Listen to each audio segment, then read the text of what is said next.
Good evening, everybody, and welcome to Smack Talk Live. I am Coach along with Lone Wolf, and well, Happy New Year, I guess, to everybody else. We're almost there, yeah. A short turnaround week for us, but you know that's okay. There's a lot to actually talk about. Yes.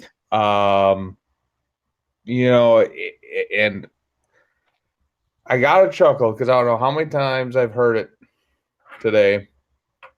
Oh, we finally got the end of 2020. I finally said, it doesn't look like 2021 is going to be any different. I mean, yeah, I mean, right now, I don't really see the big deal. You know, you get to the end of the year, it's like, okay, but we still have COVID. We still have no fan, like little to no fans at sporting events. I mean, right. So let's hold off on 2021 is going to be a much better year. Right now. Let's see some things change, and then we'll get to that. But the first thing I want to talk about, and we have talked ad nauseum about a similar situation involving this team. We if I can find it, I just thought I had read that they were postponing the Browns Steeler game. Oh, I thought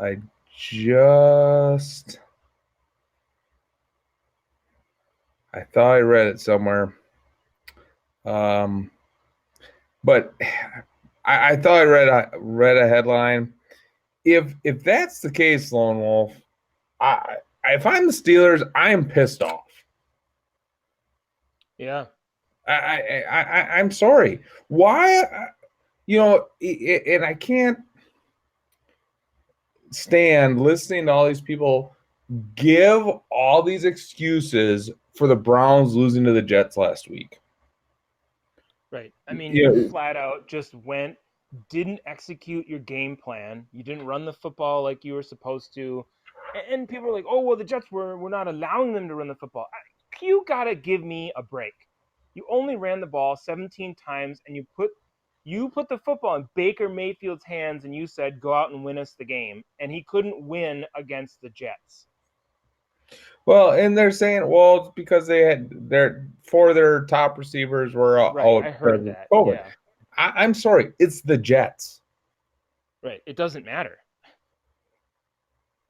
It's the Jets. So if that's the case, though, that right there is telling you right now the NFL wants the Browns in the playoffs. That's what it tells me. That's what I agree. I agree. there It are does. Yeah. there are teams that they want in the playoffs. The Ravens, which they adjusted a game for, and they Right. didn't really care about the Steelers. Right. They didn't do And for anything. whatever reason, I don't get this. The NFL, like they're making it easier for certain teams to Yeah. be in the postseason. Like they're just going out and saying, okay, we're going to help put these teams in the playoffs. Why? So so if that is the case, I will be unbelievably shaking my head. Yeah, just irritated. Yeah, You know, the other headline here, not good news for the Packers. I saw They that too. Yep. Bakhtiari might be done for the season. He might have torn an ACL in practice. That definitely does hurt. But yeah, it hurts. But at the same time, I think their O line's got some depth. Um, you know, I agree. so yeah, you never want to lose a Pro Bowl player, but if they can afford to absorb a loss of a player, Hmm. it's on the O line. Right. You I mean, know, he is a great player on that right? line, so it will be tough from the standpoint of having to replace, what he does. But yes, they have some depth on that O line. They should be able to shift people, and they have done that all year. They've moved Yeah. people around on that O line. I So mean, Lindsey's been out. They've right, had guys out on and off all year. Bakhtiari is that kind of that constant in there, but you know, I like the way that they kind of can just shift guys around and they don't lose a beat there.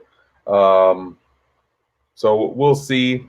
I'm not sure what they were doing in practice on a Thursday, I know that caused him to have that happen. Right. but we'll see. We'll see. The nice thing is, if it is that way, you get through this weekend. Then you have basically 2 weeks to get the next guy. Um, get that line ready. Um, for the divisional round of the playoffs. Um, the other thing before we get into one of our main topics here is I want to get your opinion with Andy Reid's decision to rest Patrick Mahomes this week and some other starters, and basically resting them for 3 weeks. Right.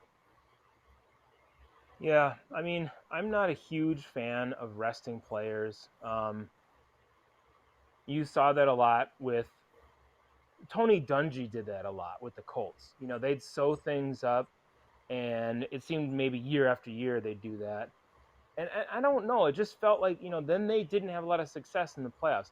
Granted, a lot of times they played the Patriots and they would lose to those Patriot teams.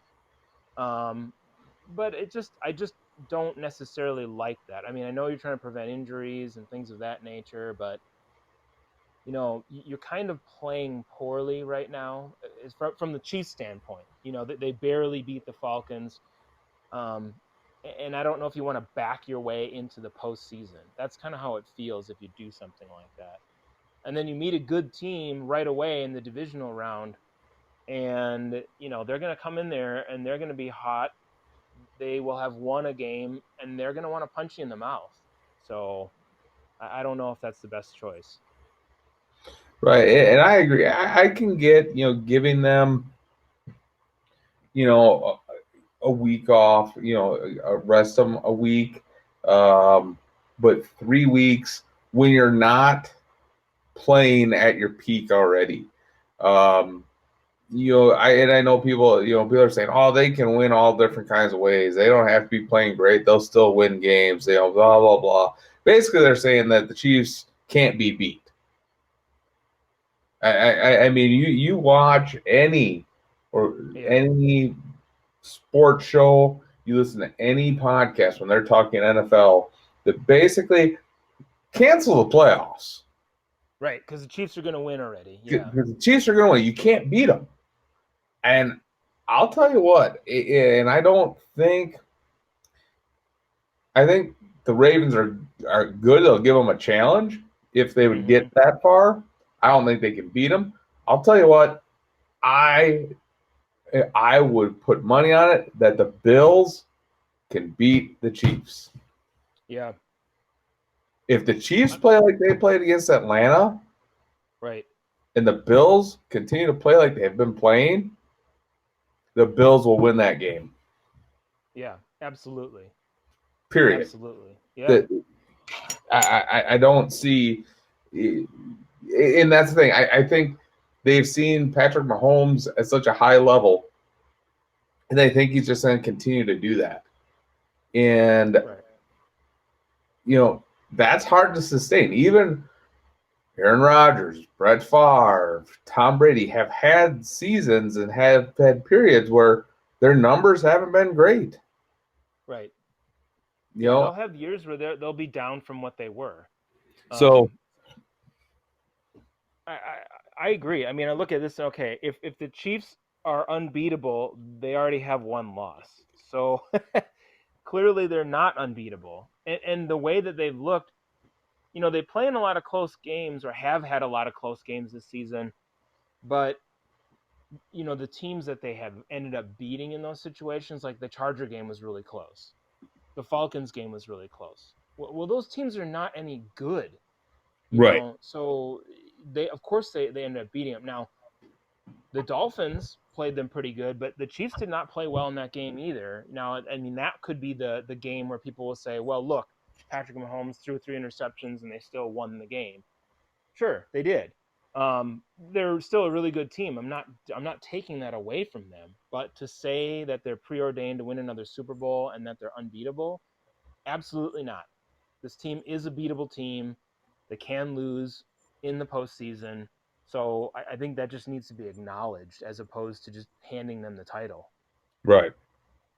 Yeah, I agree. I agree. And this happens. I was listening to one show, and they said, we all kind of are rooting for the Chiefs, I think, last year over the 49ers. Um, Right. you know, and because they haven't been there. Well, now when you get teams that do what they're doing, people don't care who beats them. You want them to lose, and I think that's where fans are at. Unless you're a Chiefs fan, everybody. It was just like with the Patriots. We got Right. tired of the Patriots. I'll tell you right now, most of the fans of the NFL are tired of the Chiefs already. Right. They're tired of them, Yeah. and there'll be Yeah, right or rejoicing. wrong, it's just what it is. Yeah. There'll be rejoicing when they lose. So Yeah. And you ask any NFL player, I mean, you get some of these guys who have won multiple Super Bowls, like a Troy Aikman or an Emmitt Smith or somebody on those Cowboys teams, or even any of the players on the Patriots. It's not easy to go back and win a Super Bowl the year after you won it. I mean, your personnel changes, a lot of things change. Everybody's gunning for you. So, you have to take that into consideration too. right. You're the champs. Everyone is out to get you and to dethrone you. And So, and I'll tell you this, um, their running back, their rookie running back, high ankle sprain, yeah. 3-4 weeks. It's not going to be 100% in the divisional round of the playoffs. Those things can take forever. Look how long it took McCaffrey to come back from. Yeah. His. Yeah. Those things So can linger. Yeah. if they don't have that running game, that dynamic running game, like threat, I know they can put Hill back there and do all the if they don't have a true running back that can go north and south and run between the tackles, that takes a dimension away from that offense that I think, people say that it wasn't a blueprint what the Falcons did. I think it was. They rushed four, dropped seven. And That if it wouldn't have been for a fumble inside the 20 and a dropped interception at the end of the game, the Falcons win. right. Right. A better team wins that game. Yeah. So we'll see. We'll see what happens in a couple of weeks. Well, Um, and they were able to put pressure on Mahomes. right, And there are some teams that can rush that and put pressure on the quarterback, can rush four and do that. I mean, I think there's some teams in the playoffs that can certainly do that. definitely. So Buffalo can do that. I think the Saints can do it. I think the Packers can do that. right, Uh, I mean, you put the Smiths out there for the Packers with Clark and Rashawn right, Gary. right. They Yeah, they could can put get a ton after of a pressure on quarterback. Mahomes. And if you You know, drop seven, right? into coverage, they like to run that sort of thing anyway. They like to run more defensive backs anyway. So Yeah, yeah, yeah. exactly. I mean, I think there's some teams definitely that could put a lot of pressure on Mahomes and make life difficult and do exactly what the Falcons did, but execute it better. And they're just more talented, so Right. they could have some success. All right. Well, our first scheduled topic of the show is we're going to give our predictions for the NFL awards. And we kind of did this a little bit later on in the playoffs, Right, but last year, yeah. last year, but I think there's going to be a lot of stuff to talk about once the playoffs start this year. I think last year was more of a cut and dry. Don't think there's a lot of teams that we thought could make it to the Super Bowl and win. But this year, I think there's a ton. So we'll start. We'll start with the I guess the rookie awards, the Okay, offense and that defensive works. rookie of the year. Um, we'll start with offensive rookie of the year. For me, it really came down to two individuals, and one got hurt, Joe Burrow. Um, Mm-hmm. so I mean, there are a lot of good options here. Yeah, Clyde Edwards-Helaire could be in that discussion. But my vote, my pick for offensive rookie of the year would be Justin Herbert. He has basically played almost the entire season. Besides one stinker of a game, he has played outstanding all year. And I think the Chargers have their franchise quarterback for the next 15 years. Um, that if they are smart, they can build a team around him and and challenge the Chiefs for the division and possibly get to a Super Bowl. yeah. Offensive rookie of the year for me, there were a couple guys that I thought about, and it ended up being one person, obviously, but a couple of the guys I thought about, James Robinson from the Jacksonville Jaguars. If he played for a better team, he might have gotten a little bit more press. He didn't have the numbers necessarily of some of the other candidates, but he had an amazing year for being an undrafted guy on a stinking team. Justin Jefferson is a name I saw a lot of, and Hmm. deservedly so. I think he's been playing well. But in the end, I did the same thing as you did because to me, Justin Herbert was not to, I would say, the clear candidate. He's played the most poised out of anybody, and he's looked as if he was NFL ready basically the whole time he's been playing. So I picked him as my offensive rookie of the year. All right. So we agree on the offense right here. Yep. Let's see about defensive rookie of the year. Um, you know, I think a lot of people are probably going to go with Antoine Winfield Jr. Probably because he's on a team with a decent defense. Um, he started out of the gates really well. Mm-hmm. I think he's faded lately. I don't think he has played as well. A guy that has made impact plays throughout the year, and if I would have been drafting for the Bengals last year, would have been my number one pick, is going to be my defensive rookie of the year, which is Chase Young. You watch that Washington defense, and he is all over the field. He's got a motor, and that's why I said you get him and you draft a quarterback in the second or third round, have a veteran there to kind of to help him along.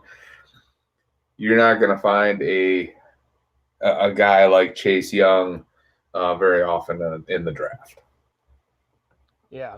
I debated on this one because I think Chase Young is a guy who just about everybody will say, and probably deservedly so. I mean, he's up in that conversation pretty much no matter what. Um, I actually went, and no disrespect to Chase Young, but I actually went with Jeremy Chin Mm-hmm. from the Panthers. That guy has played lights out. He has over 100 tackles. He's got sack. He's got forced fumbles recovered for touchdown. He's been very disruptive, and I don't think the Panthers get a lot of press because they're just not a good team. They're rebuilding, new head coach. So I agree with you. Chase Young is one of those guys who probably will win it, but I think the recognition needs to be there for Jeremy Chin. All righty. Moving on, we have the comeback player of the year. To me, no debate in this, and I think None. you probably know if there's anybody else, please let me know. Yeah. Alex Smith. I mean, the guy almost lost his leg. Right. I mean, he had a bacteria eating muscle out of his leg, and came back to start, and he has Washington on the cusp of making the playoffs. Yeah, I think that's a no-brainer, and I I mean, agree 100%. I mean, he's the clear-cut, obvious choice, um, and I don't think there's any question about him winning the award. all right. Moving on to coach of the year. A lot of names being thrown out here. Uh, Yeah. you have your guy, Yep. Flores. There's Ron Rivera because what he's done throughout his chemo treatment. Uh, Mm-hmm. you have Stefanski from Cleveland. Stefanski Yep. from Browns. I'm not going with any of them.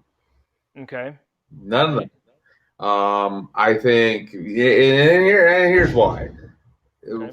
For Brian Flores, I, I think we all agreed with the moves they made in the offseason. And we talked about this in our preview show at the beginning of the season. We Mm-hmm. thought they could be right where they are, battling for a Right. playoff position. So it was kind of expected, at least in my eyes, that there'd be in this situation. I don't like how he's kind of fumbled the quarterback position there. Now, they were going to start Fitzpatrick. Well, now he's out because of COVID, so they got to start Tua in a winner.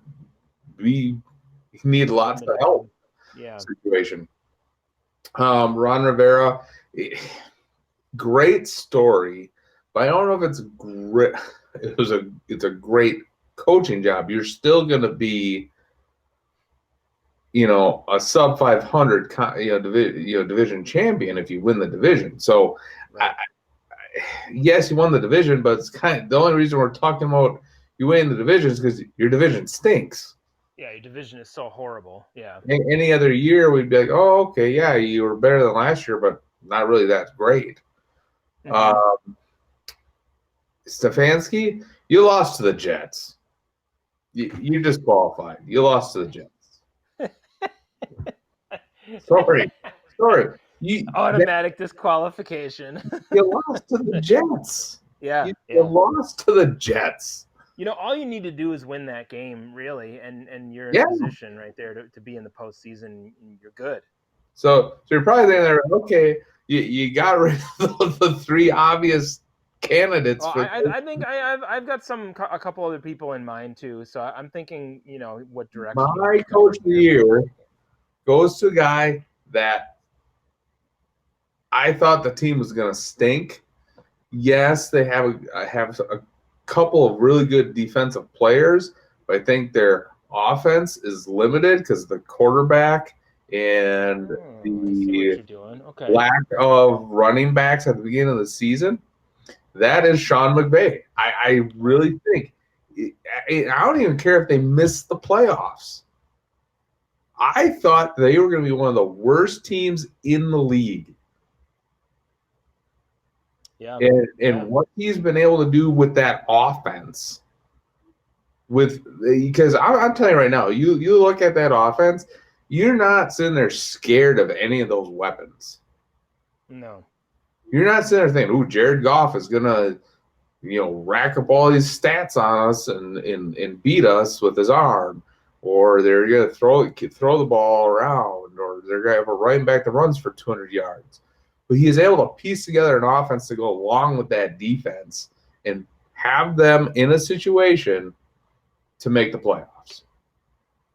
Now they got an uphill battle because Goss out, Right. but Right. Yeah. I mean, winning you're in, but yeah. No, that's a good pick. I mean, I agree. We both thought the Rams weren't going to be very good, and to be in the situation that they're in, um, that's pretty impressive. I agree. Um, there are a couple other names of coaches that I want to mention because I think that they deserve some credit.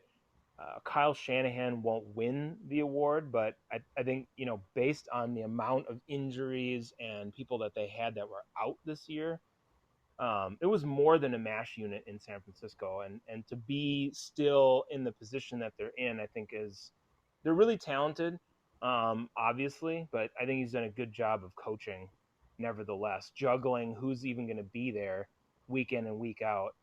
Um, but I think they have some major questions, especially at the quarterback position. But I think he's done a good job of coaching this year after coming off that Super Bowl loss. And then there's a couple other guys here who I wanted to give some credit to.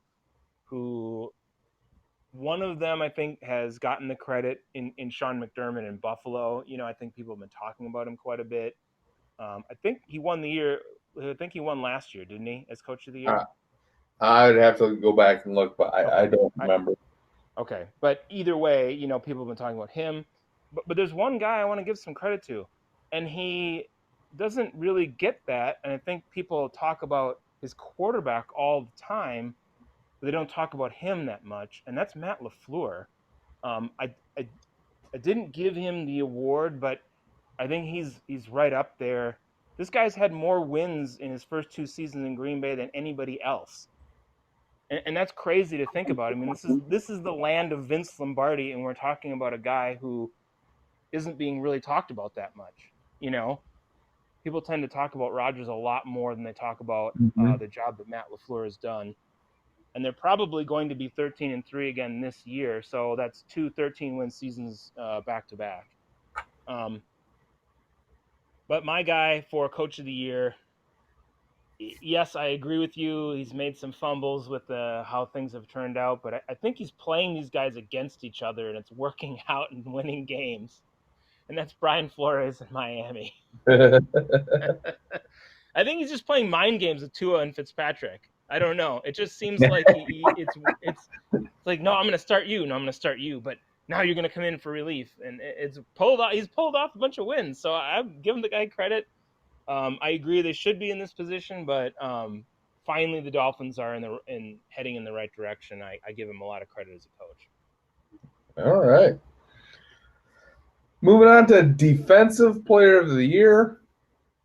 Um, you know, that there again, I think there are a lot of quality um, candidates Yeah, um, for this pick this year.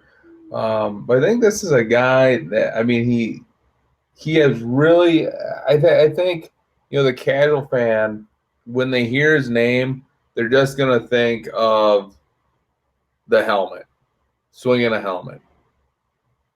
Um, but he is now up for the Payton Award, Man of the Year award. He has really become, I think, not just a great football player, but a great community person. He would probably be right up there for the sack lead if he didn't miss 2 games because of injury. That's Myles Garrett of the Cleveland Browns. I mean, him alone, he can collapse a pocket all by himself. And um, that's one of the reasons why Ben Roethlisberger probably is not playing this week. Um, because he probably could knock uh, Big Ben out and they wouldn't have him for the playoffs. So, um, Myles Garrett is my pick for Defensive Player of the Year. interesting. Okay, um, there are a couple of guys that came to mind, but I went a more conventional route for this one, and I went with Aaron Donald.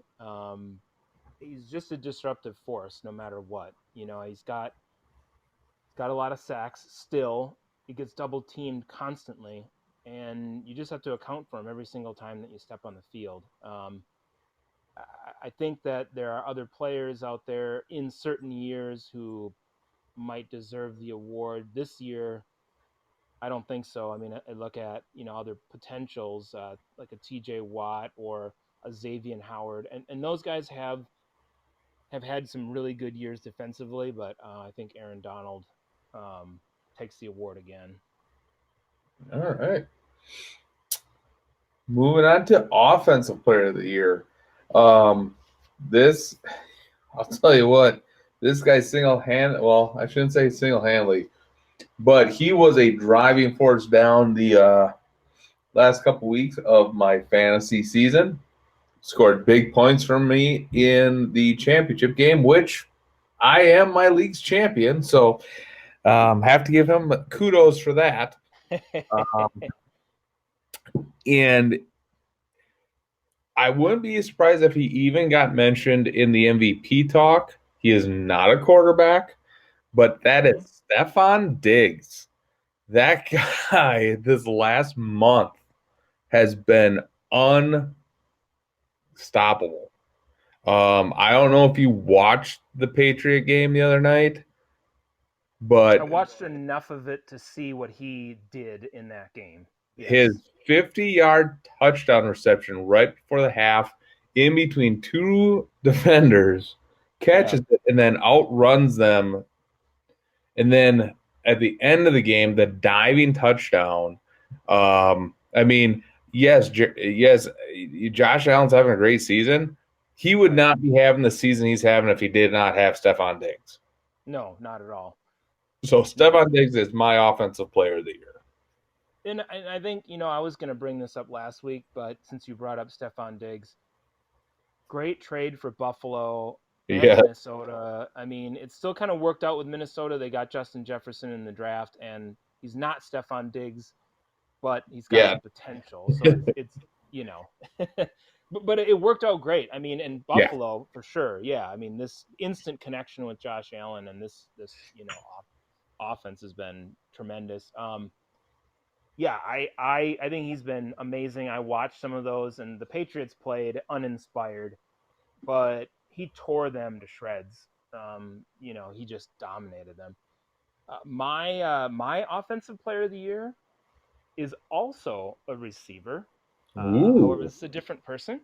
Um, this guy is essentially unstoppable as well. And right now, if you ask me who the best receiver in the league is, I would say it is this guy.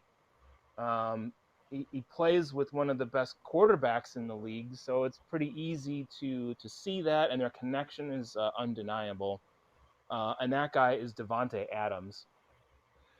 I just don't see any corner that lines up with him that can match him.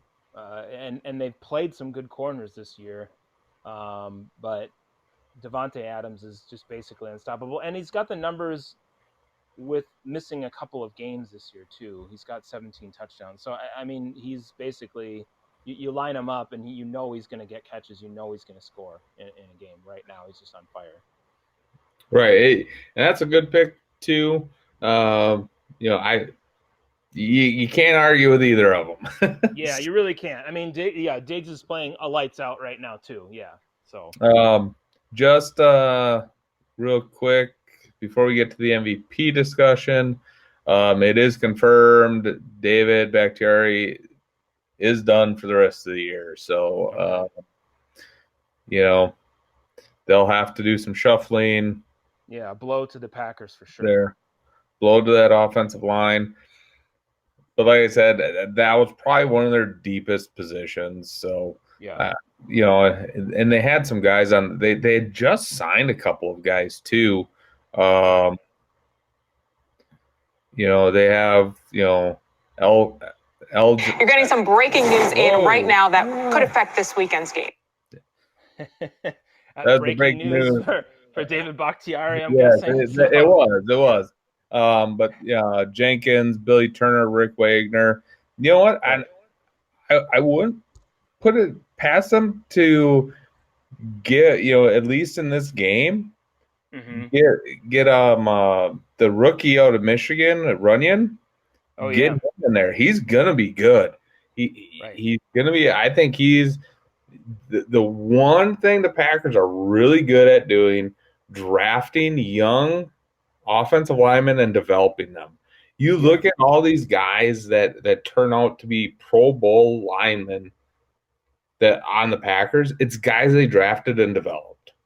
And that's why I think too they're willing to let guys walk. Right. Like when guys are like, "Oh, I want more money," blah blah. Brian Balaga, let him go. I mean, that, and he had a lot of injury problems. Um, but they're willing to let those guys leave and move on in the offensive line position at the offensive line position. Yeah, and Bakhtiari missed games earlier in the year, so Mm-hmm. it's not like Again, we established he's a great offensive lineman, Right. but it's not like they have never played without him this year.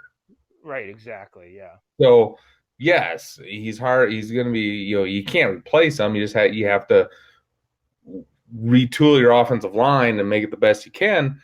But he missed 3 games Yeah. with broken ribs, with a rib injury. So you never want to see a guy get hurt, but it's not something new. No, and they can survive Right. um, Yeah. without him throughout the playoffs. Yeah. Yeah. Right. So moving on to The the MVP. MVP award. Now, I really think I mean I think we're both going to pick the same person here. Right. I think you're right. The argument here is that, and listening to some people with this argument, is that we are taking for granted the greatness of Patrick Mahomes, in that we are penalizing him because he has all these weapons. Yeah. Um, Another comment that I heard is that the MVP isn't about if you take a guy off their team who and that would hurt them more, but it's about style. And I was like, No.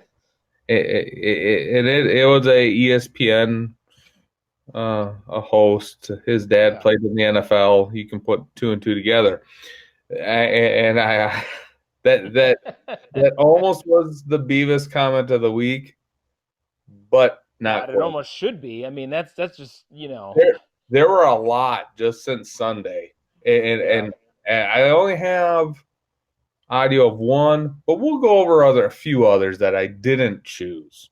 Okay, well, I'm making that an honorary one right now. An honorable mention, however you want to do it. I'm dubbing that one at least in the conversation for the Beavis comment of the week. I mean, I can see if I'll see if I can find some audio on that one. But Yeah, anyways, but my NFL MVP, hands down, is Aaron Rodgers of the Green Bay Packers. You take Aaron Rodgers off the Packers may be a 500 football team. Probably not even that because they don't have a quarterback. yes, absolutely. Agree. My MVP is also Aaron Rodgers. And honestly, the way that this year has developed, I think he's been or should have been a front runner the whole year. That wasn't the case, but he should have been the way that he started off the year and then he's been playing. So there are a couple other people that I would like to mention. Obviously, we talked about Mahomes. Derrick Henry would be another one.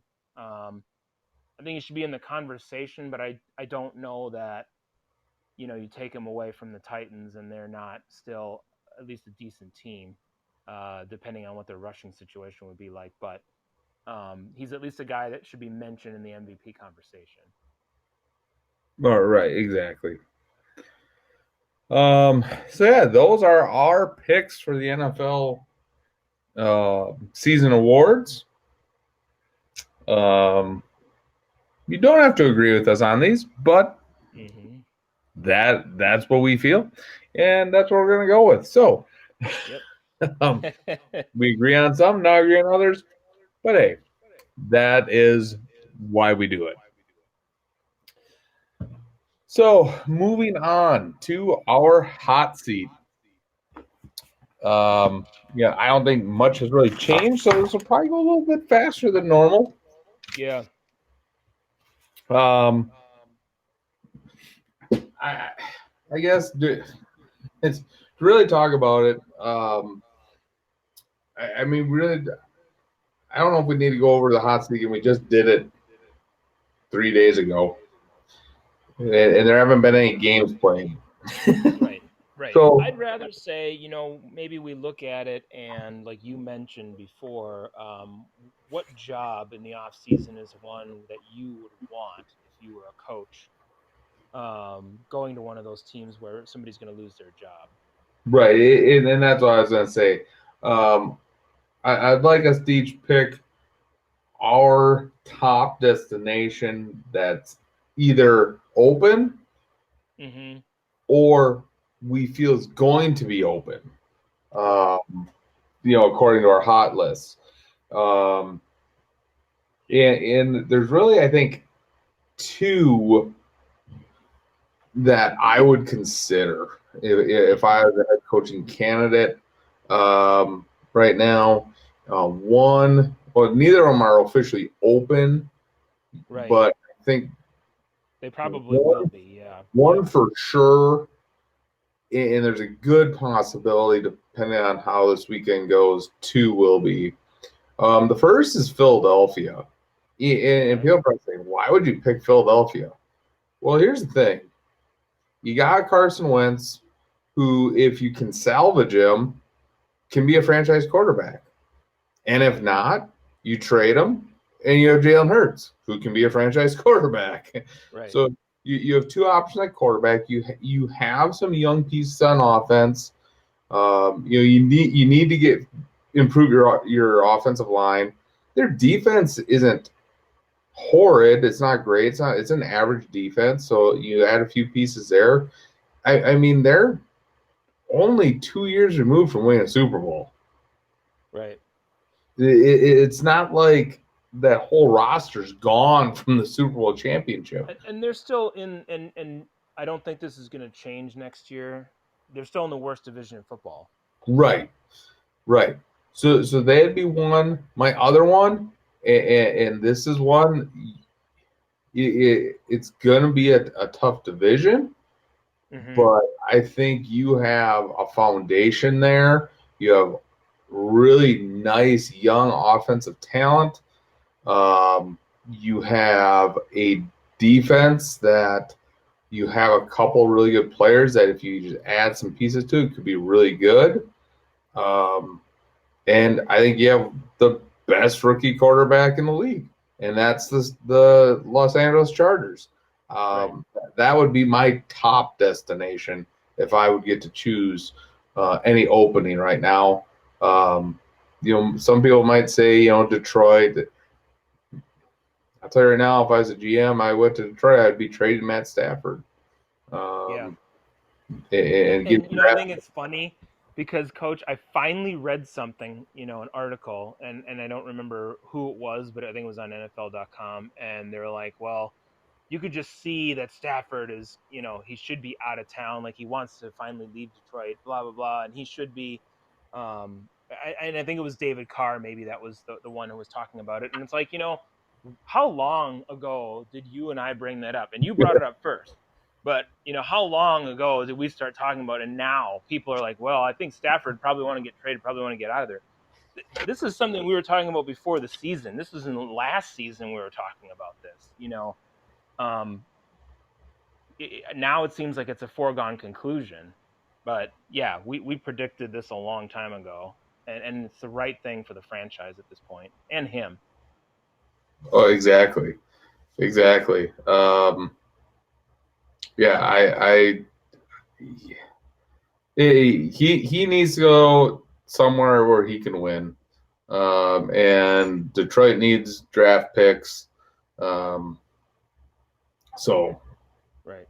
Now, my spots, I agree with you on the Chargers. I like that as a situation to step into. You've got a really good quarterback situation, and you can build around him. And they're not that bad of a team. I mean, you look at it, right now I think they're 6-9, so it's not like they're horrid. You step into that situation, and I think you could build off of that. And you look at yourself, and you might say, we have a shot at the playoffs, right away. My other spot, I know that their defense is horrible. They need some more offensive weapons. But my other spot to go to as a possibility would be Houston. I don't know who the GM is going to be, but you have a quarterback already that is a proven commodity, and you step into that place, and it'll be tough in that division, with some of the teams that are in there. But I think with Deshaun Watson, you have that, and you can build around him as well. And hopefully, with the new GM, they'll make some decisions that will allow them to build their defense back up, um, and move forward and be successful. yeah, and that's the thing. In the Houston, you have a quarterback for sure. And if you have to rebuild your skill positions there. You know, Bill O'Brien really kind of humped the pooch when he traded Hopkins. Right. That was just stupid on his part. And if I would have been the owner, I'd have been like, "What are you doing? You're fired right then and there," because Right. the one of the dumbest moves in a long time in the NFL. Yeah. Yeah. Hands down. Yeah. So yeah, and I think it's funny because I mean some of those situations we know with Philadelphia and San Diego and Los Angeles, they still have a coach, but we're anticipating those coaches are going to be let Right. go, and we're talking as if somebody be stepping into that. Um, so I think, yeah, I mean those are good situations for people, and I'd be interested to see, kind of how that all plays out at the end of the year. We're getting close too, though. I mean, it's right Yeah, around the corner. yeah. Come Sunday, we will probably have all the official openings. I do not see any of the interim coaches being retained. I know people keep saying Morris has done a great job in Atlanta, but they really, for a couple weeks there, they played really well. But lately, yeah, they played great against Kansas City, but you still have to win football games. Right. And I think Atlanta is going to be looking for a rebuild. They're going to probably trade Julio Jones in the offseason. Probably look to maybe even move on from Matt Ryan. Both those guys are over 30. Um, and it's just a team that, besides Calvin Ridley and Gage, you don't have much offensively. Your defense is porous. Right. So that he would be the only one that I think has a chance of being retained. Right. Um, but I don't even know. I think the shine there has worn off since he took that over and he won a couple of games. Since then, it's kind of just been status quo there. So Yeah, I agree. Yeah, I don't think any of the interims are going to be kept, and those teams are going to look for a fresh start all the way around. all right, time for this week's keep them or leave them, and I have they're mostly NFL guys. I do have an NBA one in here. Okay. Starting to sprinkle some stuff in here. Um, first, keep them or leave them. Okay.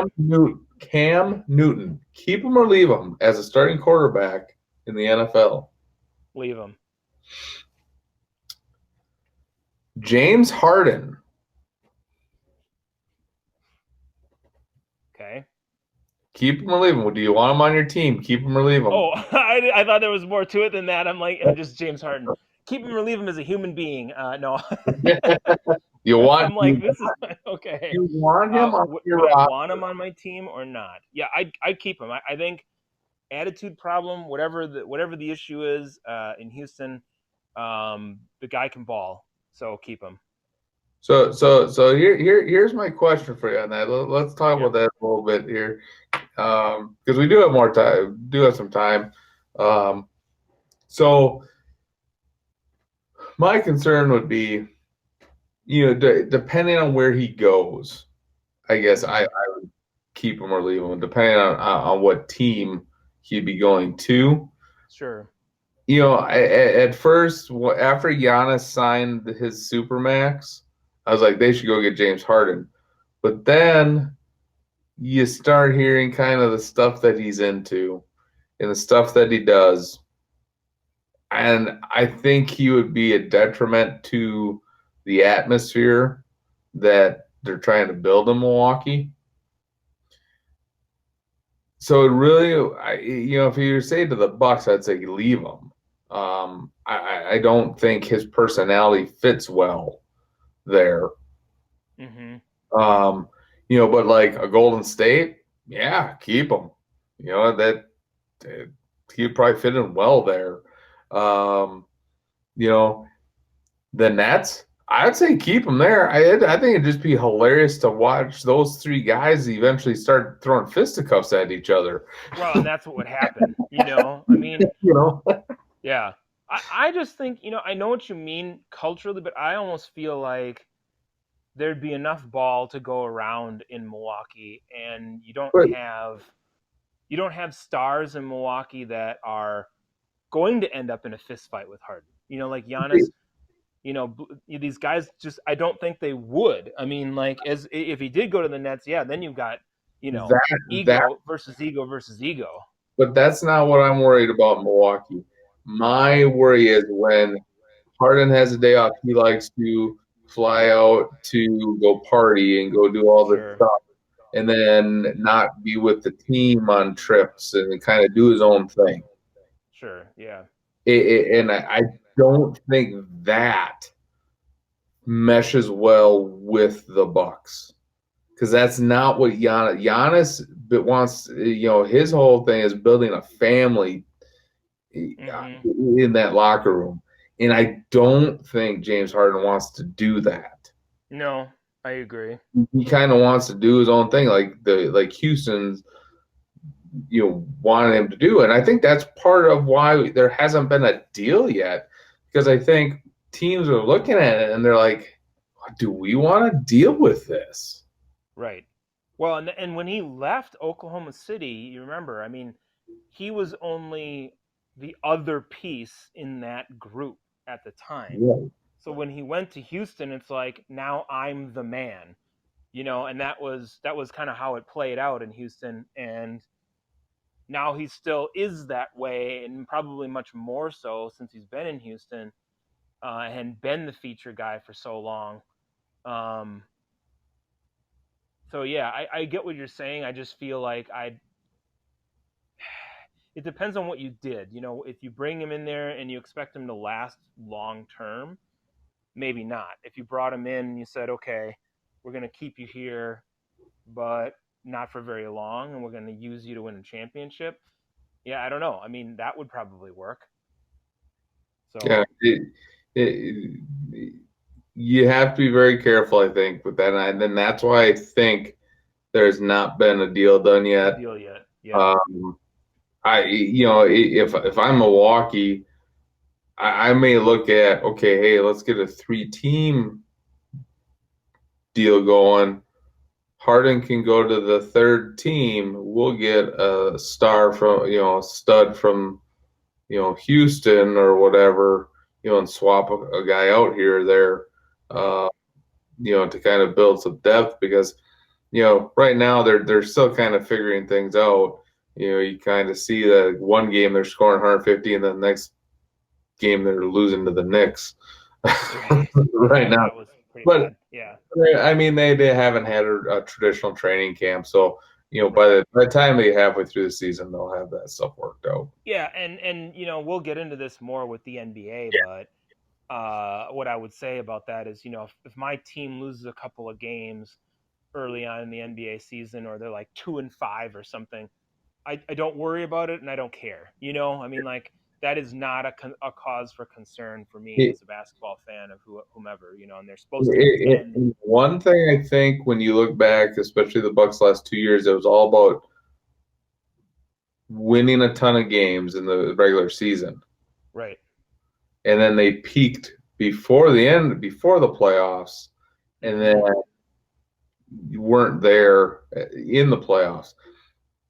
I think Giannis finally understands, okay, hey, we don't have to be playing at real awesome and be unstoppable at the beginning of the season. We have to be doing that going into the playoffs. Right. And I think that's where they're trending towards. I don't care if they're the 3-4 seed. No, doesn't matter to me. If they win a title, who cares? Exactly. Yeah.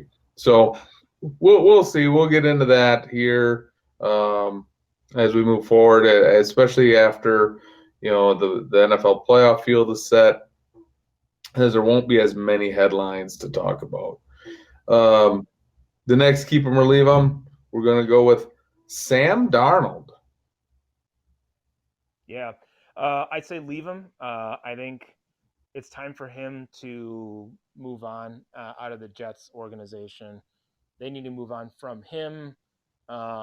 Give the guy a fresh start somewhere else. It hasn't worked there. Leave him. I'm going to go opposite of you on that. I'm going to say keep him. Okay. I think, because I listened to a piece today. He is actually younger than Trevor Lawrence.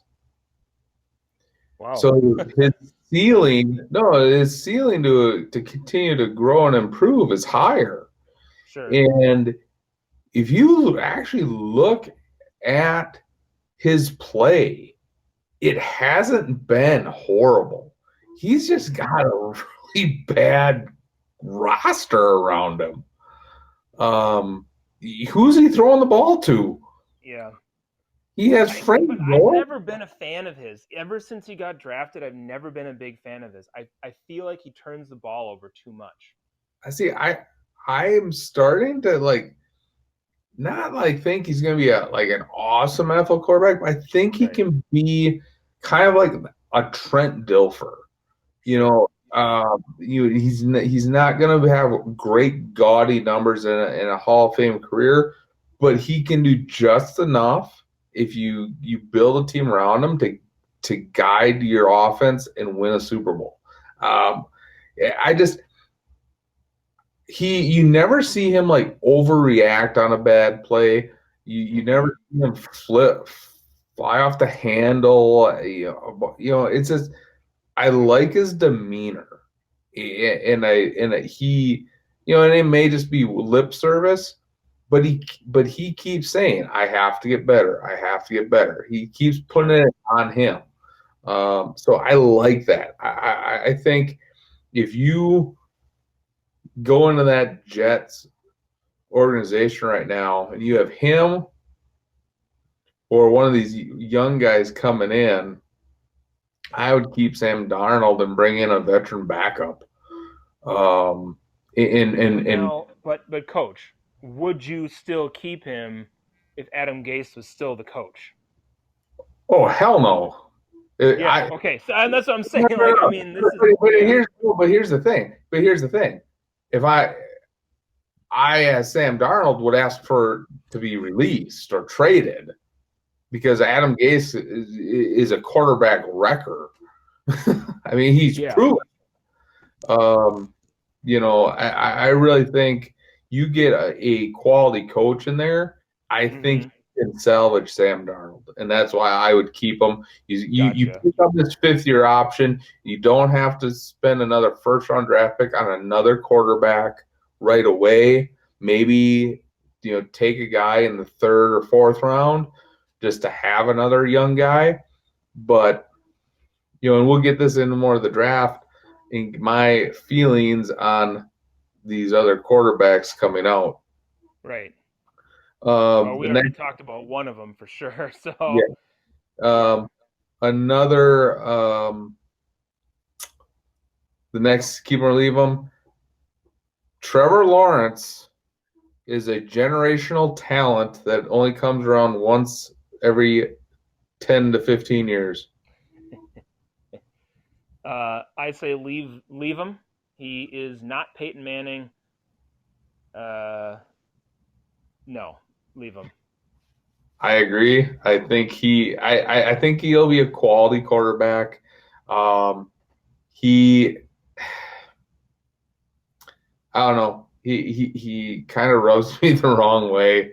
Yeah, his attitude is bad. In a way, like one of the reasons I don't like Baker Mayfield is because of his attitude. Yep. And that's why when he got drafted, people are, oh, this is gonna be so great, blah blah. Your attitude has to match. You don't have the chops yet. You haven't done anything yet when you get drafted. You think that you're so good, but the NFL has humbled a lot of really great college quarterbacks. Yes. So that's kind of what I feel like with Lawrence. He thinks he's so wonderful, and you step into the NFL and get hit a few times, throw a few interceptions, and then all of a sudden, dreamland is over and reality sets in.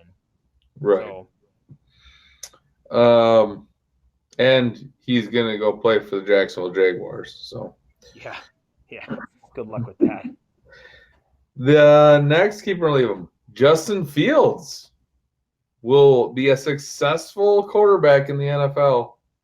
That one is an absolute leave him. Now, why is that? Why is that? Please tell me why. Because I agree. Right. But is it because he's from Ohio State, or you just don't think he's a good quarterback? Both. Look, coach. Every Ohio State quarterback, and I'm not talking if you want to dig back to like 1947 or something and be like, well, look at this guy from 1947, he was good. No, I'm talking within the last, let's just say 30 years. They're no good. There are no good Ohio State quarterbacks who played in the NFL, period. You know who the most successful Ohio State quarterback in the last 20 years has been? He's still playing. I looked this up the other day, and I don't remember offhand who it was, but Hoyer. Oh yeah, Brian Hoyer. Yeah, He's still in the league. Yeah, he's still in the league somewhere. Yeah, I think isn't he on the Patriots? he was. I don't know if he still is. He hasn't been played at all. If he is, because they've been playing Stidham or Cam Newton, but I think he might be. He might be the third string quarterback on the Patriots. I mean, you just look at it, and so this is not, and you can say, well, this guy is different. Well, he is not different. He reminds me of every other Ohio State quarterback that we've seen. Cardale Jones, Dwayne Haskins. These guys they go in the league and they can't succeed. If they're a product of that system, that team, how they run things, they're just not good in the NFL. They're not. So if somebody says, hey, I'm going to draft this guy in the first round, you're wasting your time.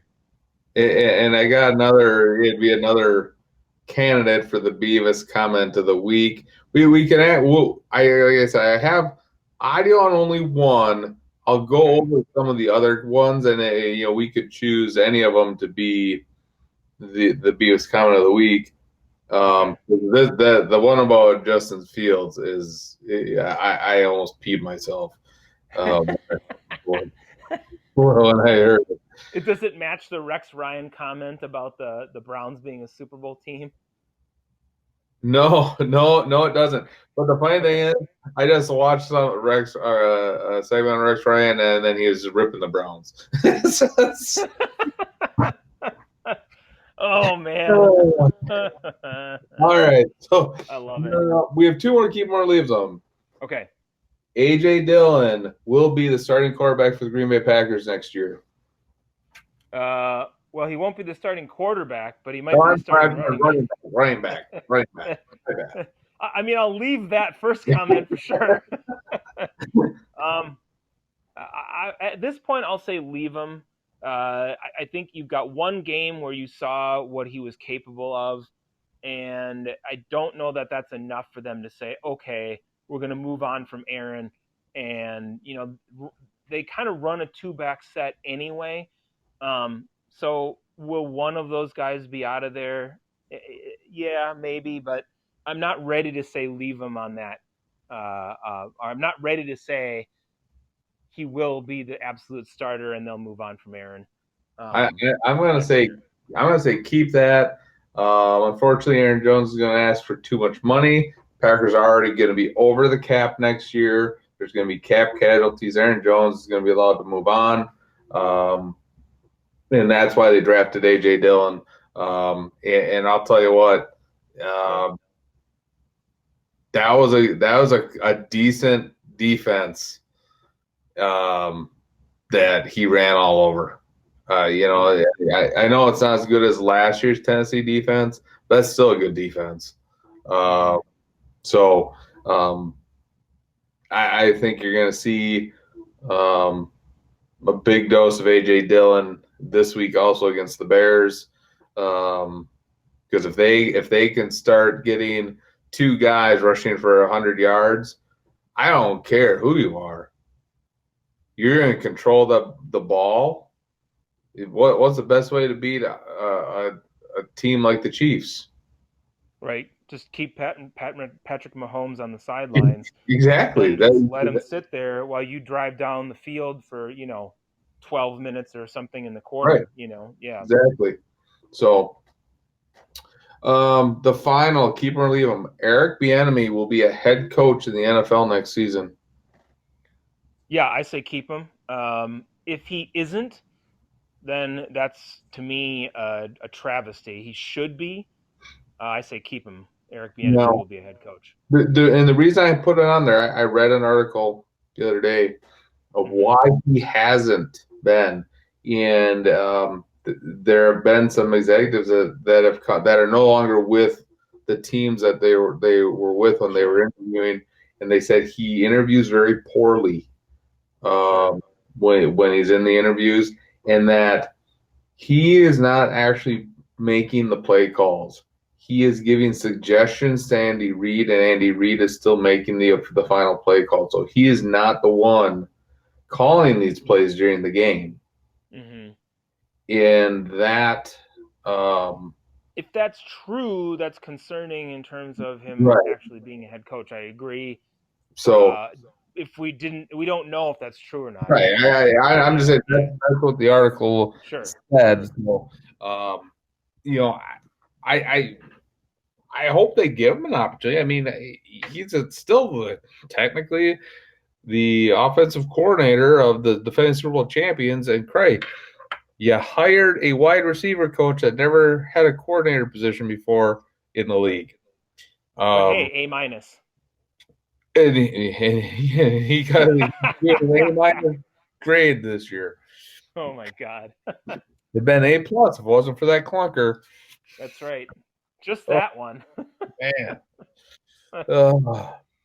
All right. So that leads us to the Beavis comments of the week. Right. We've had some good ones already. So, so the first one, and I'm not sure if you put two and two together when I gave you the hints on no, who said I pretty obvious there. Golick Jr. Yeah, Mike Golick said, Jr. Yeah. said that the MVP wasn't about whether or not you took a guy off, how bad that team would be, but it was about style. One of many Beavis comments that he's made. So I mean, this is not surprising anyway. Right. You know, we've talked about him many times before in comments that he's made. So the next one. Oh, Mike Greenberg stated that it was a lock that Justin Fields will be a top 5 pick and NFL teams will fall in love with him come the NFL draft. Yeah. I couldn't disagree more with that comment. I mean, history is on your side, you know, and I get it. You look at each guy and you say, okay, this guy is going to be different. But you have to look at recent history of guys playing in this system and say these guys have not been successful in the NFL. So, you know, Washington just cut a guy who was playing in that system not that long ago. Yep. And he sucked. So, what makes you think Justin Fields is going to be so much better? Exactly. The next one. Peter Burns indicated that Trevor Lawrence saved the college football season by starting the "We Want to Play" hashtag movement. If it wasn't for him, there would not have been college football this year. Oh boy.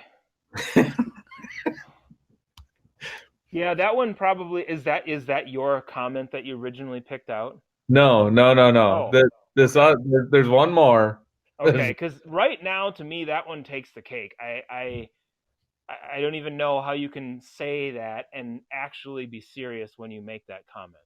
So I tried to find audio of that one but Okay. I couldn't. The one that I have audio on. Okay, I don't know if you agree. My feeling is this. The Browns may be ahead of schedule on their progression on how good they are. Mm-hmm. But when you're sitting last week, you just have to beat the Jets to make the playoffs. And you lose. My opinion is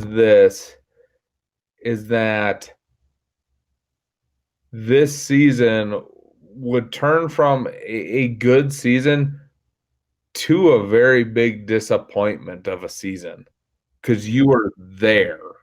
It was yours.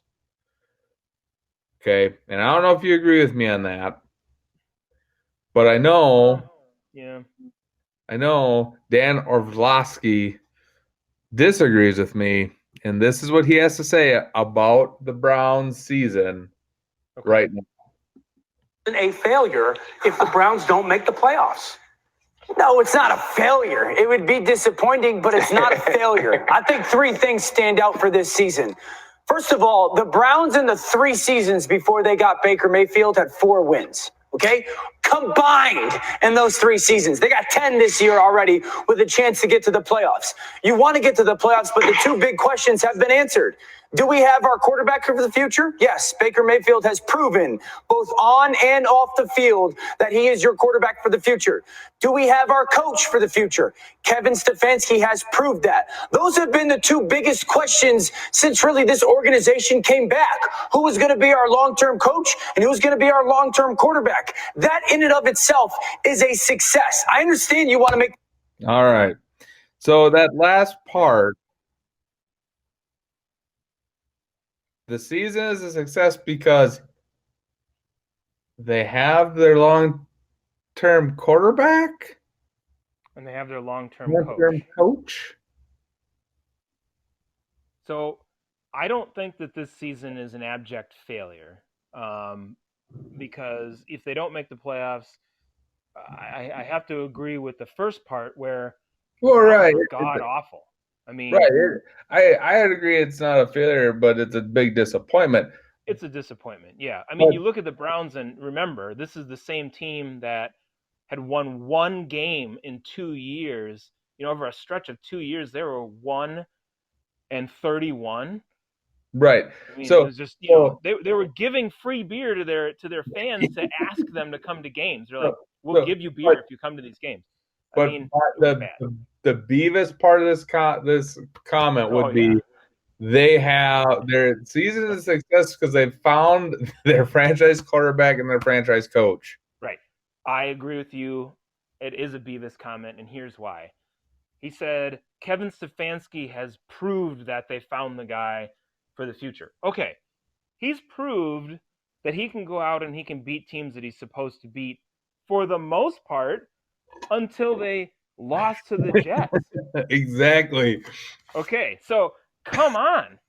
He's been the coach for 1 season, not even a full season yet, and you're saying you have the coach for the future for all time? I mean, what happens next year if he goes out and they go 5-11? Right. Then what? Then all of a sudden you're like, oh my God, maybe he wasn't the coach. And the Baker Mayfield part, what I love about Orlovsky's comment there, Coach, is he said, on and off the field, he's proven it. Really? Really? I mean, he's been doing a lot of commercials, I guess. So, you know, he's had some success there, but he has not proven it at all. So not at all. No. So, like I said, there were a lot There's some really good ones there. Candidates. Yeah. And these were just since Sunday. There's some good ones. I mean, how do you choose a winner out of all of that? You know, I don't know. I really don't know. But I really did. I was really trying to find the Peter Burns audio because I thought that one was right at the top of my list. This is the only audio I could find with the time constraints I had today. So sure.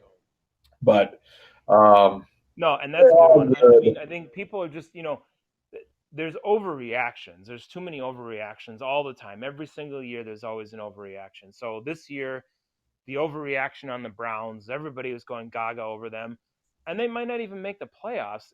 And so you look at this team and you think, okay, you and I both said it. We said at the beginning of the year, Baker has to go out and prove it, and the Browns have to be better because they built a team around him to make it so that they could be successful. Well, to a mild degree, they've done that. But I think people want to put them in the same category as the elite teams of the league, and they're not there yet. So let's pump the brakes and just say they've had a good season. If they go 10-6 and they miss the playoffs, to me, that's still a good season. It's just they've got things to improve on for next year. Where if they made the postseason, let's say they win and they make the postseason, are they winning the first game in the postseason? Honestly, you know, probably not. Depending on who they play, but probably not. And then is that a disappointment? So to me, they got things to work on either way, and um, both of those guys, the coach and the quarterback, still have questions to answer. Right, exactly. So, yeah. So just I'm just looking at a few things. Because the last that I want to talk about real quick are the playoff scenarios. Sure. Looks like everything I'm looking at is that the game for the Browns Steelers is still on as scheduled at noon on Sunday. But I would say this, that if they delay that game, I don't know when they're going to delay it to, Right. because there is the Monday Night Football's done. You can't. It wouldn't be fair to, if I'm the Steelers, I'd be like, no, we're not playing on Monday, Right. because we have to get ready for a playoff game. We don't get a bye. Yeah, You exactly. know, so I hope that the NFL looks at that and be like, well, it's not fair to Pittsburgh, because Cleveland can't get their COVID issues Situation under under control. control, right. So, Miami at Buffalo. We now know Tua will be starting that because Fitzpatrick is out. That I really think that hurts Miami there. Yeah.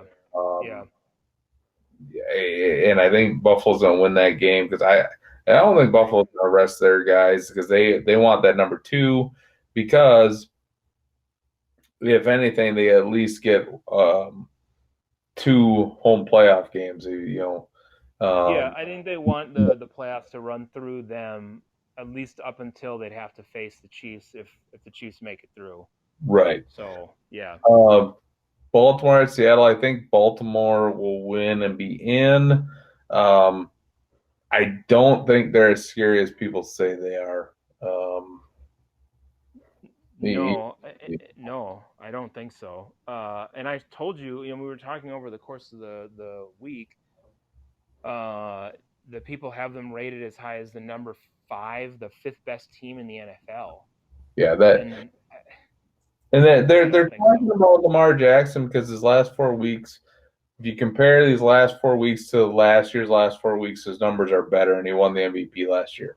Right. Okay, so did he Right, play? and the level of competition that they've been playing has been horrible. I mean, they lit up the Giants last week. Right. Okay, I mean, wonderful. That does nothing for me. And they're Um, probably gonna. And I don't know, the Bengals. Here's the thing. This is the funny thing. The Bengals have won a couple of games now, yeah, and they're playing pretty good ball right now. So this isn't going to be, hey, we're going to run in and we're going to steamroll this team. I right. think the Bengals could give them some fits. Pittsburgh at Cleveland. This is kind of a gimme game.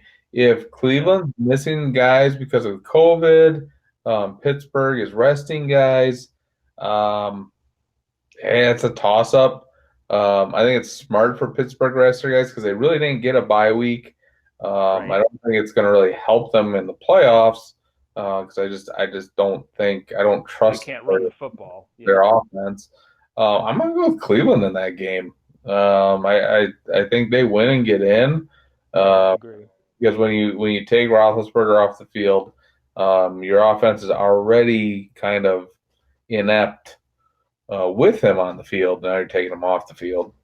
Yeah, and you saw what the result of that was last Right. year. So it's pretty obvious to me, too. I agree. Cleveland will win.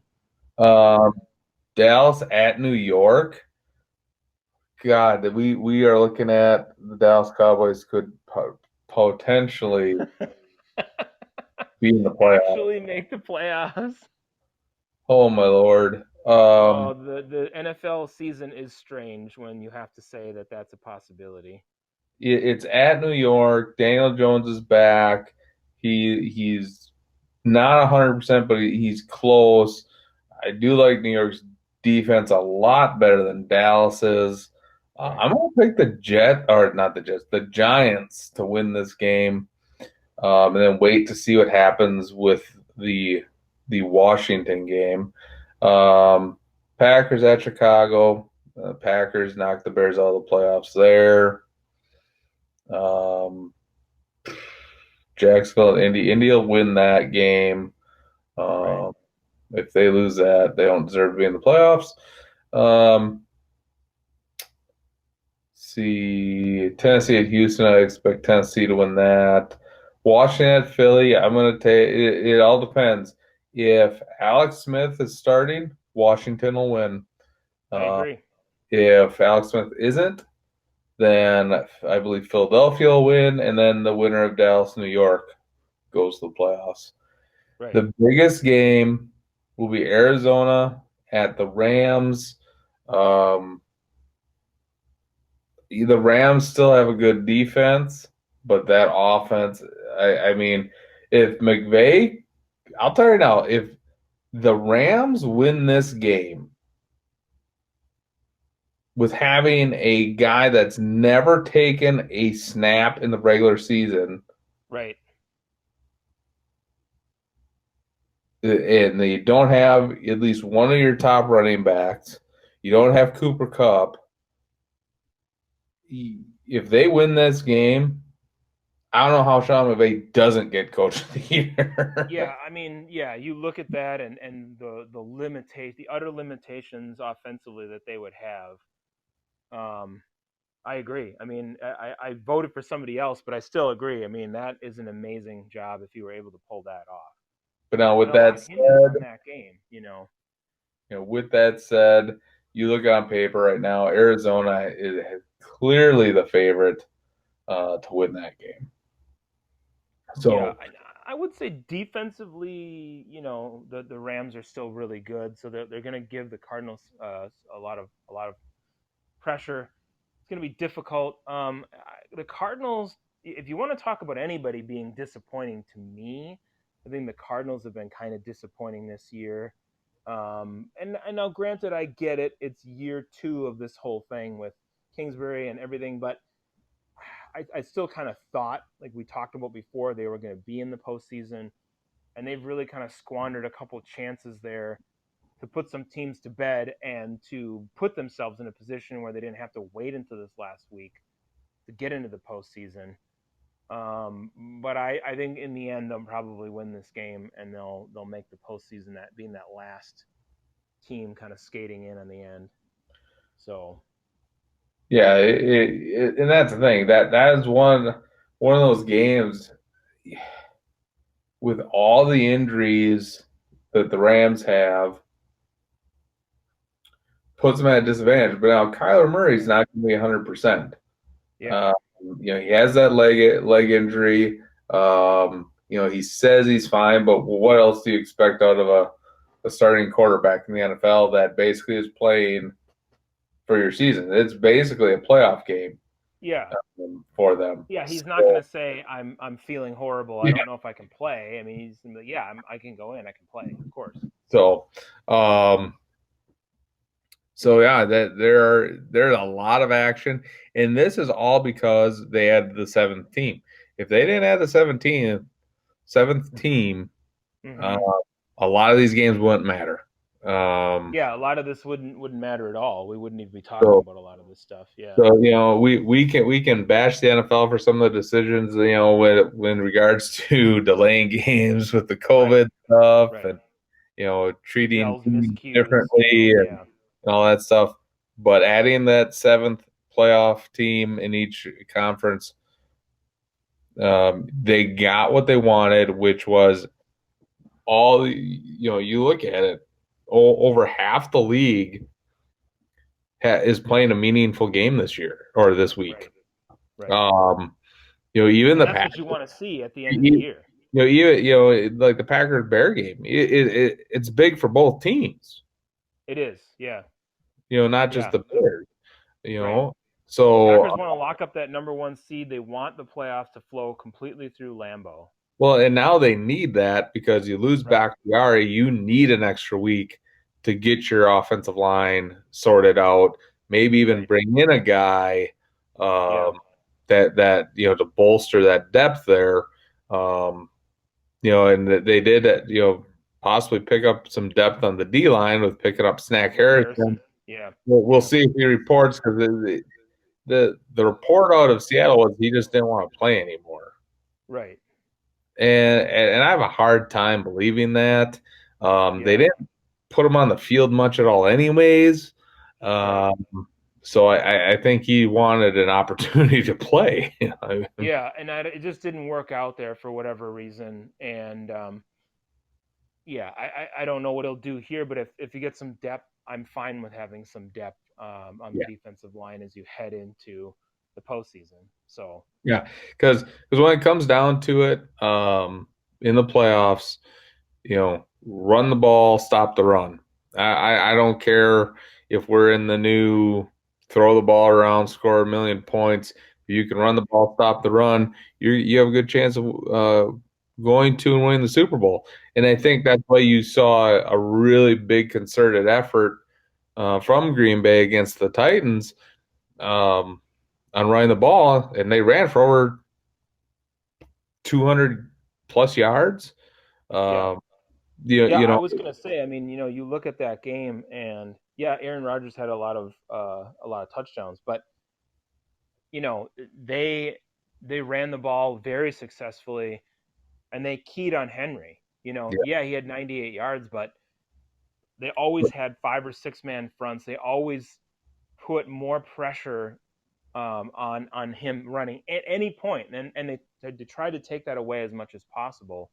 well, Um, and here's the thing though, holding Henry to 98 yards, yeah, that's a win. it is a win. I, Absolutely, 23 carries for 98 yards. Absolutely, it's a win. I mean, I will take that. He's one of Yeah, the premier running backs in the league.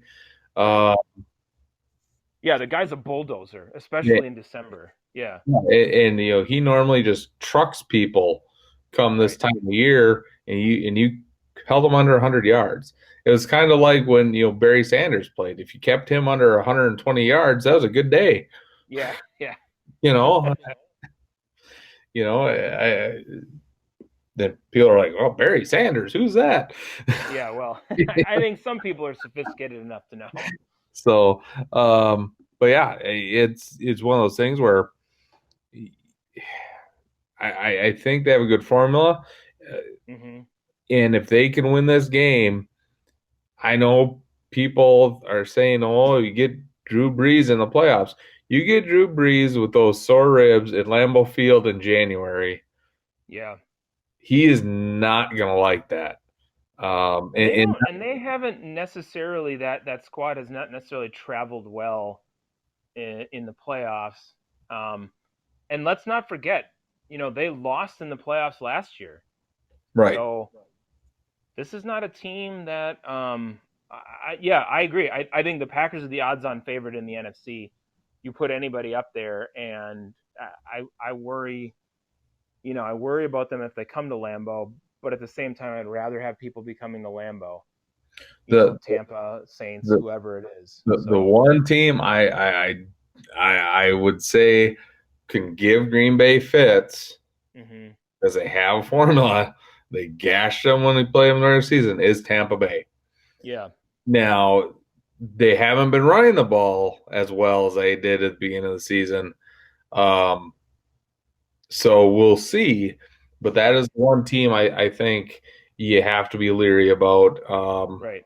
Because they do have a good defense. Hmm. So we'll see there. But I'm really interested to see the AFC side, to see if what everybody is saying, that the Chiefs are just going to run all over everybody Right. and be unstoppable. I don't think that's going to be the case. I think it's going to be the Bills at the Chiefs in the AFC Championship game, and that's going Hmm. to be a good game, I think. Yeah. Um, I don't think the Chiefs have a defense to cover Stephon Diggs. I really No, don't think they do. I don't think they can stop him. I agree. You know, And and if they somehow win that game, but the Bills have success, I think the Packers run the ball better than the Bills do. Absolutely, they do. They have a You better know, running game for sure. Zach Moss is a nice running back, but Right. you look at Green Bay proved it this last week. We Yeah. don't have to just pass the ball to win games. We can ground and pound you. I mean, Dylan averaged, at one point was averaging over 5 yards a carry. Right. And Um, and and you have three options, with Jamal, Aaron, and AJ, and they each have different styles, and you can even line more than one of them up. You can pound the ball, or you can split somebody out wide and throw it to them. They do that. right. I mean, there's a lot of different options in this offense, and that makes them extremely dangerous. So And I do think resting your guys as long as the Chiefs plan on resting them is yeah, not a good thing. I There's yeah, there's one thing giving them a little time off just to get them rejuvenated, but you're basically saying for 2 weeks for sure, sit on your right, rear, and then we'll get back going. And it's not as easy as flipping the switch. It's not like they were no. they were destroying people these last couple of weeks. Well, Um, what bothers me the most is, and some people will remember, the Packers had a season that they went 15-1, yep, and the Chiefs, they may end up at 15-1. We'll see. But the Packers peaked at the wrong time that year. They were destroying people offensively. They're just laying on the numbers. But they ran out of steam at the end of the year. They got the first round, bye, and then they laid an egg in the playoffs against the Giants in the divisional yep, round. I could see something like that happening to the Chiefs too, because they peaked. They haven't been playing great these last couple of weeks, at least, if not longer. And they could go out and they could lay an egg after resting all these guys for this whole time in the divisional round. Because by right, that point, like I said, they're going to play a good team who had already beaten somebody. I could see the Steelers losing in the first round and that team meeting the Chiefs and beating them, possibly. And I don't know who that's going to be. I mean, it depends on how these matchups go and everything. But, I could see that happening. That is a very possible scenario. absolutely, absolutely. Yeah, I don't think the Chiefs are a foregone conclusion to make it to the Super Bowl. Mm-hmm. I mean, yeah, they're really good. They're defending Super Bowl champs. They have Patrick Mahomes, they have Andy Reid, they have Travis Kelsey, Tyreek Hill. Right. Yeah, they. But I'll tell you what, the defense is not as stout as it was last year. Yeah. Yeah, and Yeah. that's where I think people don't realize, when they say, "Oh, they can win highest scoring games, this and that." Hey, what offense have you really played where a team can go down the field in 3, 4 plays and score on you? Right. I don't think they've played one. The Bills can, the Packers can, and they played the Saints. You played the Saints with Drew Brees that was still nursing broken ribs and a punctured Yeah, I lung. mean that was the only one, and he just came off injury in that game, right? Yeah, So that's not a good testament. And I don't think the Saints offense is as explosive as it is or it has been. Um, hmm and I know Even people say Alvin Kamara had 6 touchdowns against the Vikings, but it just it's the Vikings. Come on. yeah, their You know, defense is horrid. Yeah, yeah, the Vikings are very, very subpar this year. So you got to take that with a grain of salt. So, yeah. Now well, the all right. Chiefs did play the Bills though, and that was back in October. So I was just looking at their schedule to see who they played, and they did beat the Bills back in October. But I'll say this, and I think you'll agree with me: the Bills on October 19th were a different team than the Bills are right now, and the Bills are peaking at this point. Oh yeah, I mean I would not want to be facing the Bills right now. Now, you know, people would say, well, you know, you're going to have to in the Super Bowl if you know, blah, blah. Well, yeah, that's a little different. Sure. It's a little Yeah, I different, mean, yeah, I'll face them in the Super Bowl. That's fine. right? But to have to get through them to get to the Super Bowl, Right. they are, I think, the most dangerous team in the AFC. Yeah. That defense is playing well, and Stephon Diggs and Josh Allen are just they're clicking on every single play. I mean, it was great for me, like I said, helped me out fantasy wise. Right. I don't even know how many points they had for me. Let's find out here. This last game, because you know your awesome tip, Gaskins. You know he Yep. got me 33 points, Yeah, so he lit it up. Yeah. he definitely helped me since Tua did nothing for me. Yeah. But Stephon Diggs had 41. Yeah. Yeah, I mean pretty much went off, you know. So, Well, and he, you know, for this season so far, I mean, I'm looking at his stats. He has 120 receptions, 1,459 yards, and 8 touchdowns for the year. right. So, I mean, the guy's just, you know, he's been lighting it up. Anytime you get a guy who gets 120 catches, that's just, you know, sick. I mean, he's going to town. I mean, yeah, and I don't think the Chiefs have an answer for a guy like that on the field. Now, granted, I really don't. I no, really don't. I don't. I mean, I think the Chiefs have a lot of their own offensive weapons. I get it, but you Because know, here's the thing. If you game plan to take Stephon Diggs away, they're just gonna dink and dunk it to Cole Beasley and those guys. right? Exactly. Yeah. And then you're eventually gonna have to come up, and then they're gonna hit Stephon Diggs deep. Right. So, you know, I really, really, if you're a Chiefs fan, better hope and pray that giving that your team this much time off does not come back to bite you, Right. because it can. It definitely Yeah. can. So, anything else, Lone Wolf, before we head out for the night?